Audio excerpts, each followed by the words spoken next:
Hello everyone, I hope आप सभी अच्छे होंगे। तो आज की क्लास में हम लोग बात करेंगे 11th क्लास का जो हमारा सेक्शन है उसमें हम लोग पढ़ेंगे लॉज ऑफ मोशन के बारे में, जो कि हमारा चैप्टर नंबर 5 है। ये क्या सर? कोई बात नहीं, ये 5 दिखाने का तरीका था। तो इसमें हम लोग पढ़ेंगे फ्रिक्शन क्या होता है, फोर्स क्या होता है, फोर्स के लिए लॉज क्या क्या बनाए गए हैं, कितने टाइप के फोर्स होते हैं, contact force, non contact force, tension force, spring force वगैरह वगैरह। ये सारी चीज़ें पढ़ते हुए हम लोग देखेंगे कि अगर किसी सर्कुलर ट्रैक पे कोई कार टर्न कर रही है तो उसको कितना फ्रिक्शन की ज़रूरत पड़ती है, सेंट्रीपिटल फोर्स क्या होता है, सेंट्रीफ्यूगल फोर्स क्या होता है, इन सभी चीज़ों के बारे में हम लोग बात करेंगे। ठीक है, तो इस क्लास को आगे बढ़ाते हैं। आइए, तो आज की क्लास में हम लोग बात करेंगे पहले फोर्स और उसके बाद जितने भी लॉज दिए हैं उसके बारे में। तो आइए सबसे पहले बात कर लेते हैं फोर्स क्या है, क्योंकि इस चैप्टर में हम लोग फोर्स से ही डील करेंगे। तो काफ़ी सारे बच्चे हमारे दिमाग में सोच रहे हैं कि फोर्स जो होता है अ पुल और पुश है ना। कोई भी धक्का या खिंचाव जब महसूस होता है तो इसी को हम लोग क्या बोलते हैं, फोर्स बोलते हैं। ठीक है, अच्छी बात है, डेफिनेशन आपका सही है। अब मुद्दा ये है कि कॉन्सिक्वेंसेज ऑफ क्या होते हैं फोर्स के।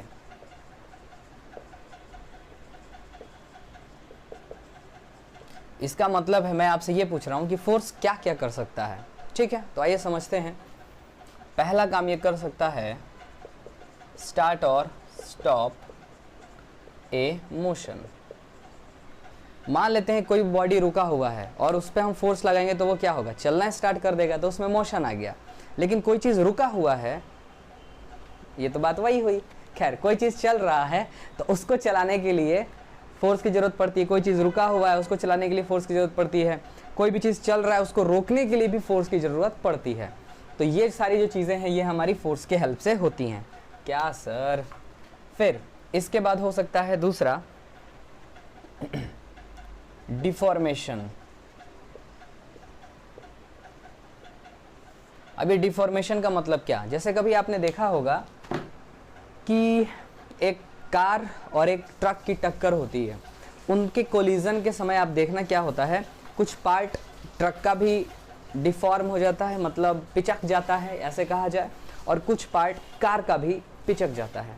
तो यहाँ पे होता क्या है, दोनों एक दूसरे के मोशन को तो डिस्टर्ब नहीं कर पा रहे हैं, लेकिन इसकी वजह से, इस फोर्स की वजह से दोनों का जो थोबड़ा है वो बदल जाता है। कार भी थोड़ी सी टेढ़ी हो जाती है, ट्रक भी थोड़ा सा उसका जो सामने का फ्रंट है वो गड़बड़ा जाता है। तो ये एक फिनोमेना है डिफॉर्मेशन की।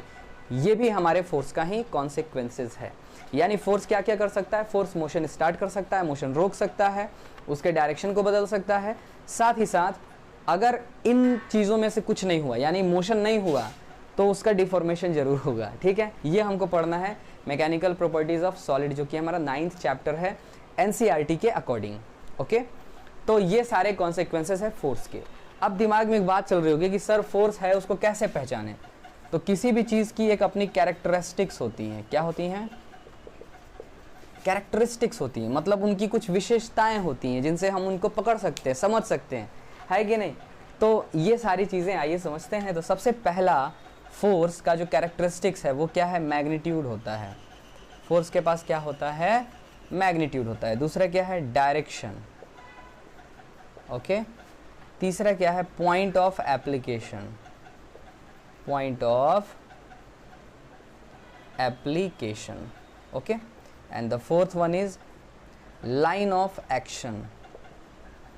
Line of action. अब ये सारी चीज़ें कैसे समझ में आए, तो आइए एक एग्जांपल के थ्रू समझ लेते हैं। मान लीजिए कि ये हमारे पास एक ब्लॉक है जिसका मास है m और ये ऐसे रखा हुआ है, इस पे एक फोर्स लगा है। ओके, यहाँ पे एक पॉइंट है, देखो मैं इसको सर्कल कर देता हूँ, अगर अपने पास ब्लू कलर है, देखते हैं चलता है कि नहीं। तो ये यहाँ पर सर्कल है, इसको हम क्या बोलेंगे, पॉइंट ऑफ एप्लीकेशन। ये बताता है कि किस पॉइंट पे फोर्स लगाया गया। ओके, अच्छा, और यहाँ पर फोर्स की वैल्यू कितनी है, 10 न्यूटन। तो ये 10 न्यूटन क्या है, तो ये है मैग्नीट्यूड।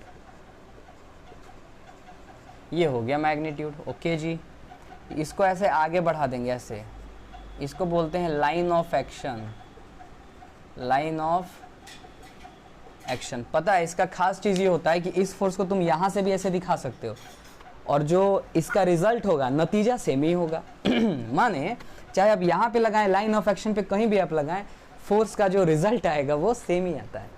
एक छूट गया और वो कौन है? डायरेक्शन। तो ये एरो क्या बता रहा है? एरो क्या बताता है? डायरेक्शन बताता है। तो ये सारी चीज़ें हमारी हो गई फोर्स के रिगार्डिंग। ठीक है, जिस पॉइंट पे लगता है उसको पॉइंट ऑफ एप्लीकेशन बोलते हैं, जिस लाइन के अलोंग लगता है उसको लाइन ऑफ एक्शन बोलते हैं।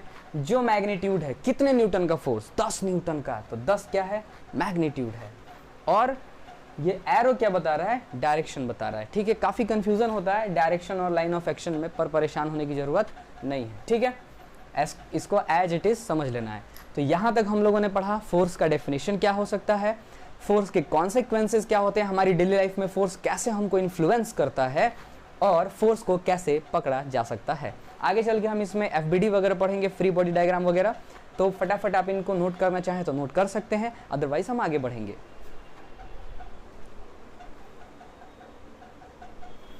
ओके, आई होप आपने इनको नोट कर लिया है। तो अब हम बात करेंगे जो अलग अलग लोगों ने फोर्सेस के बारे में कहा है उसके बारे में। तो सबसे पहला जो नाम आता है, हालांकि हमारे ऋषि महर्षियों ने भी इनके बारे में कहा था, तो उन्होंने जिस बारे में बात किया था उसको कभी किसी और वीडियो में कवर करेंगे। आज पढ़ाई करते हैं, नो बकवास। ठीक है, तो हालांकि बकवास तो वो भी नहीं है। तो सबसे पहले आता है, सुन लेते हैं, समझ लेते हैं, एरिस्टोटल लॉ ऑफ फाल्सी। एरिस्टोटल, जिसको हिंदी में अरस्तु कहा जाता है, तो एरिस्टोटल ने बताया था, हिंदी में अरस्तु कहा जाए तो अरस्तु ने कहा था कि अगर कोई भी चीज़ जिसको हम मूव करा रहे हैं, मोशन करा रहे हैं, तो वो तब तक ही मोशन करेगा जब तक हम उस पर फोर्स अप्लाई करेंगे। ठीक है, अब ये कैसे समझा जाए? तो मान लीजिए कि आप बहुत छोटे थे, उस समय आपके मामा जी ने, जनरली मेरे मामा जी ने तो मुझे ऐसा दिलाया था, हो सकता है आपके मामा जी ने भी आपको दिलाया हो, है कि नहीं? तो ये कोई बालक है और ये धागे से बंधी हुई एक कार को चलाने की कोशिश कर रहा है। ये कार है, यस और नो? तो ये कार कब तक चलती थी आपको याद है? ये कार तब तक चलती थी जब तक कि हम इधर की तरफ फोर्स लगा रहे होते थे।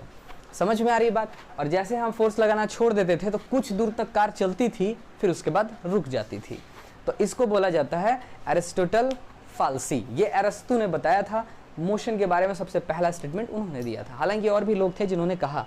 इसके बाद उनका जो टाइम इंटरवल है, हो सकता है ख़त्म हो गया हो, या वहाँ के बाद वो किसी दूसरे चीज़ में अपना एक्सपीरियंस शो कर रहे हो। तब बारी आती है गैलीलियो की। गैलीलियो इटली का था और गैलीलियो ने कुछ और सुंदर सुंदर बातें कही। जैसे उन्होंने कहा, जिसको हम लोग ब्रॉडली जानते हैं इनर्शिया से। किससे जानते हैं? इनर्शिया से। तो उन्होंने इनर्शिया का लॉ दिया और उन्होंने कहा कि इनर्शिया क्या है? किसी भी बॉडी की प्रॉपर्टी है जिसकी वजह से वो मोशन यानी स्टेट ऑफ मोशन या रेस्ट का क्या करता है? रिटेन किए रहता है। या यूं कह लें कि अगर आप उसको मोशन कराएंगे तो मोशन नहीं करना चाहेगा, अगर आप उसको रेस्ट में रहना चाहते हैं और मोशन कर रहा था तो कहेगा हम मोशन करेंगे, रेस्ट में नहीं जाएंगे। ये सारी चीज़ें होती थी इनर्शिया में। तो इनर्शिया को हम लिख सकते हैं the property of a body by virtue of which it maintains, या रिटेन भी बोल सकते हैं, their state of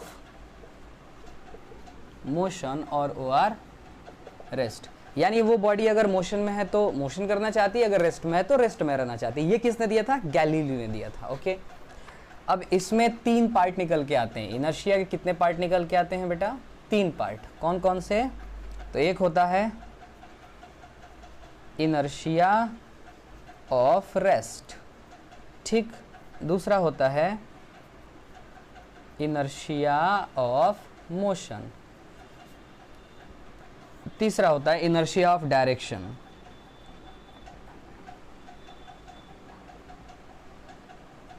inertia of direction. तो इनर्शिया ऑफ रेस्ट का मतलब अगर कोई बॉडी रेस्ट में है तो वो रेस्ट में ही रहना चाहेगी।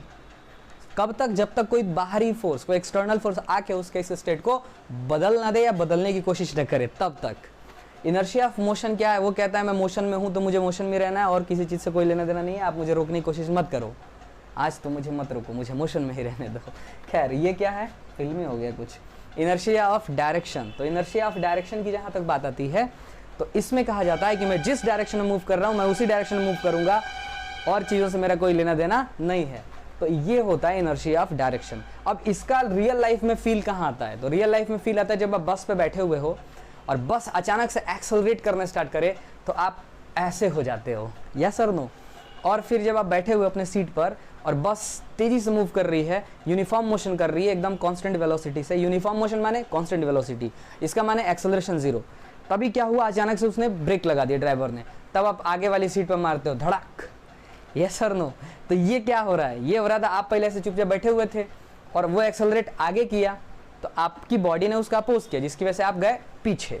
समझ में आई बात? तो ये सारी चीज़ें इनर्शिया से होती हैं। बच्चे काफ़ी ये पूछना चाहते हैं ये कैसे होता है, क्या चीज़ें होता है।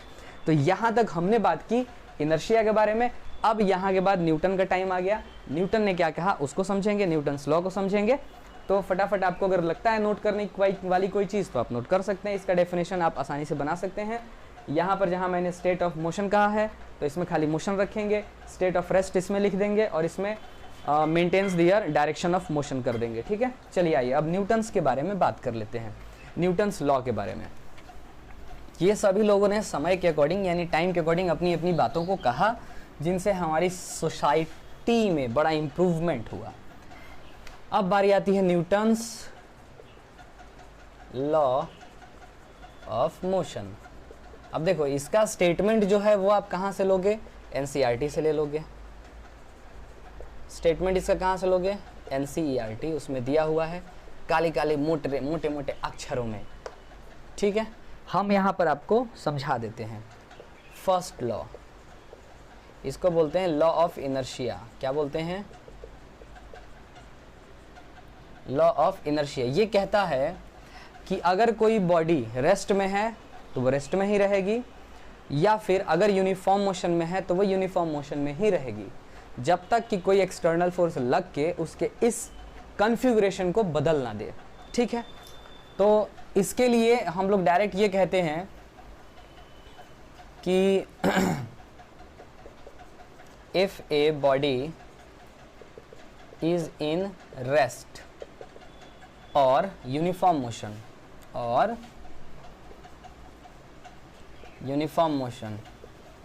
अगर ये हालत है, इसका मतलब क्या है? एफ नेट उस पर क्या लग रहा होगा? ज़ीरो। एफ नेट क्या लग रहा होगा? ज़ीरो। अब इससे क्या समझना है? अगर एफ नेट ज़ीरो है इसका मतलब ए नेट क्या होगा? ज़ीरो। ये ए क्या है सर? एक्सेलरेशन है। यानी कोई बॉडी अगर यूनिफॉर्म मोशन कर रही है, आप जानते हैं यूनिफॉर्म मोशन का माने क्या? वेलोसिटी ने चेंज नहीं किया, इसका मतलब एक्सेलरेशन ज़ीरो है। आप ऐसे भी समझ सकते हो ये, और उस पर एक्सेलरेशन ज़ीरो है तो फोर्स भी ज़ीरो होगा। यानी फर्स्ट लॉ का जो क्रीम चीज़ हुआ वो क्या हुआ कि अगर कोई बॉडी रेस्ट में है या यूनिफॉर्म मोशन में है तो उसका जो नेट फोर्स है वो ज़ीरो हो जाएगा, एक्सेलरेशन जो है वो ज़ीरो हो जाएगा। ठीक है, अब एक्सेलरेशन ज़ीरो होने का मतलब कि उसकी वेलोसिटी कैसी रहेगी? कांस्टेंट रहेगी। तो उसकी वेलोसिटी कैसी हो गई? कांस्टेंट हो गई। ठीक है, ये हमारा बताता है फर्स्ट लॉ। इस पे एक एग्जांपल हम समझ सकते हैं। मान लो कोई स्पेस में जाने वाला बंदा है, वो स्पेस में गया है अपने प्लेन से,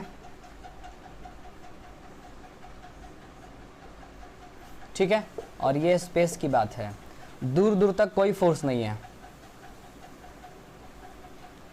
कहाँ गया है? इंस्टासेलर स्पेस में चला गया। अब स्पेलिंग थोड़ी सी मेरी हो सकती है गलत हो जाए। एक पिक्चर भी आई थी इंस्टासेलर करके, है ना, तो वहाँ से भी आप देख सकते हैं, उसमें वो ऐसी जगह चला गया था, 2.5 घंटे की पिक्चर थी। खैर, तो ये अपने स्पेस से ऐसे नीचे उतर गया है,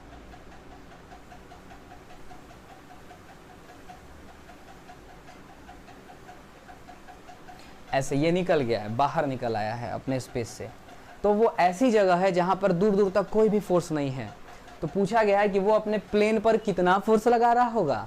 तो देखा जाए तो उस समय जहाँ वो है वो एक इंटरस्टेलर स्पेस है, जहाँ पे दूर दूर तक कोई भी स्टार उस पर ग्रेविटेशनल फोर्स नहीं लगा रहे हैं, किसी भी तरीके का कोई फोर्स उस पर नहीं लग रहा है, इस हालात में देखा जाए तो उस पे नेट फोर्स क्या हो जाएगा, जीरो, और नेट फोर्स जीरो होगा तो नेट एक्सेलरेशन भी जीरो हो जाएगा। तो ये एक क्वेश्चन इस पे है दिया हुआ एनसीईआरटी में, इसको मैंने आपके साथ शेयर किया। ठीक है, तो अब बारी आती है सेकंड लॉ की। ठीक है, यहीं से आगे चल करके निकलेगा इक्विलिब्रियम का कॉन्सेप्ट, ट्रांसलेशनल इक्विलिब्रियम का कॉन्सेप्ट यहीं से निकलेगा कि किसी भी बॉडी को अगर वो रेस्ट में है तो उस पर एफ नेट क्या होना चाहिए, जीरो होगा। ठीक, इसको बोलते हैं ट्रांसलेशनल इक्विलिब्रियम। क्या बोलते हैं, ट्रांसलेशनल इक्विलिब्रियम। ठीक है, इसका माने हुआ कि sigma F x x direction में लगने वाले सारे force zero, sigma F y सारे फोर्स जीरो, और सिग्मा एफ जेड यानी जेड डायरेक्शन में लगने वाले सारे फोर्सेस का सम क्या होना चाहिए, जीरो होना चाहिए। यह है कॉन्सेप्ट ऑफ ट्रांसलेशनल इक्विलिब्रियम। आगे जब जरूरत पड़ेगी तब हम इनको बताएंगे। फटाफट आप इतना नोट कर लीजिए। चलिए तो यहाँ तक आज की वीडियो में हमने देखा सेकेंड लॉ को हम लोग अगले वीडियो में देखेंगे, क्योंकि उसमें एक डेरिवेशन है और अगर उसको हम इस वीडियो में एंटर करते हैं तो टाइम हमारा बढ़ जाएगा। ठीक है, तो सेकेंड और थर्ड लॉ हम लोग देखेंगे नेक्स्ट आने वाले वीडियो में। आज की वीडियो में हम लोगों ने देखा कि फोर्स क्या होता है, फोर्स के कॉन्सिक्वेंसेस क्या होते हैं, फोर्स कैसे पहचाना जा सकता है, अलग अलग लोगों ने फोर्स के बारे में क्या क्या बातें कही और न्यूटन ने क्या कहा। तो न्यूटन की जो बातें थी वो हम लोगों ने यहाँ पर समझी हैं, और जो सेकंड और थर्ड है उसको हम लोग अगली वीडियो में कवर करेंगे। ठीक है, ये जो हमारा सीरीज़ है ये ऐसे ही हौले हौले चलता रहेगा, इसमें हम लोग पूरे डीप में पढ़ाई करेंगे। अगर आप लोगों को वन शॉट वगैरह की ज़रूरत पड़ती है तो आप हमको कमेंट्स में ज़रूर बताएं, तो वन शॉट वगैरह बनाएंगे। पर वन शॉट का कारण ये होता है कि उसमें रिवीजन के लिए खाली देखा जाता है, तो कुछ डेरिवेशंस उसमें मिसिंग हो जाते हैं। ठीक है, तो उनको मैं कवर करने की कोशिश करूँगा, और इस तरीके से ये जो हमारा न्यूटन्स लॉ है या लॉज ऑफ मोशन है ये चलेगा, अपने टाइम पे चलेगा, और इस तरीके से हम इसको ख़त्म करेंगे। आई होप आपको ये सारी चीज़ें समझ में आई होंगी। अगर आपको ये सारी चीज़ें समझ में आती हैं तो प्लीज़ आप हमारे चैनल को लाइक शेयर सब्सक्राइब कर लें। अगर पहले सब्सक्राइब करी हैं तो अपने दोस्तों फ्रेंड सर्कल में बताएं, उनसे सब्सक्राइब करवाएं। तो इन्हीं बातों के साथ आज की हमारी क्लास समाप्त होती है। ऐसे ही देखते रहें, सीखते रहें, क्योंकि जब तक सीखने का जज्बा है तब तक जीतने का जज्बा है। That's all for today.